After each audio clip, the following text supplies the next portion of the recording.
بيبدأ فيلمنا النهاردة ببنت اسمها بروفيدا بتظهر مع الجيش على الحدود، وبيكون الجيش ده حاجز مجموعة كبيرة من الشعب، والمكان ده اسمه أوتاي. وبنعرف المكان ده بيكون موجود على الحدود بين الولايات المتحدة والمكسيك، وبيظهر معانا شخص جديد اسمه بوب، وبيكون بيجري عشان يلحق مجموعة من الناس. وبنعرف إن هما بيكونوا بيجهزوا لثورة على الجيش ده عشان عرفوا إن هما جيش فاسد وبيشتغل لمصلحته الشخصية، وبيكون أثر ناس كتير بدون وجه حق داخل المعسكر. وبنلاقي موجود معاهم بروفيدا اللي المفروض شغالة مع الجيش، لكن كده بنفهم إنها مزروعة داخل الجيش عشان تعمل انقلاب عليهم. وبروفيدا بتسأل بوب معاك ايه، عرفها ان هو معاه متفجرات وقنابل مثيرة للدموع، وبيعرفها انه مش فاهم الخطة. عرفته ان هي عاملة حسابها على كل حاجة، ما تقلقش. وبيكونوا الناس دول خلصوا الخطة وبيحمسوا بعض، وبيبدأ فعلا يتحركوا من على الحدود، وبيثبتوا كل العساكر اللي موجودة لكن من غير أي قتل، وبيسيطروا على حراس البوابة وبيدخلوا على الباقي وهم نايمين وفعلا بيثبتوهم.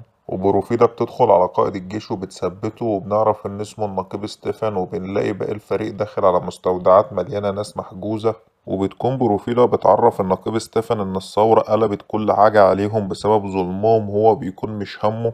المهم بنلاقي الفريق دخل عربية نقل كبيرة وبيدخلوا فيها الناس، وبيكون بوب بيراقب كل حاجة وشايفهم ومصدوم من اللي بيشوفه داخل المعسكر. وبروفيدا بتخلي النقيب ستيفن يكتف نفسه وبتخرجه قدامها، وبتكلم بوب في الجهاز وبتقوله خطة المفرقعات. وبنعرف كده ان بوب خبير في المفرقعات وبيقدر ان هو يصنعها، وفعلا بوب بينفذ وبيشغلهم، وده بيخلي المكان كله مفرقعات. وبروفيدا بتحجز النقيب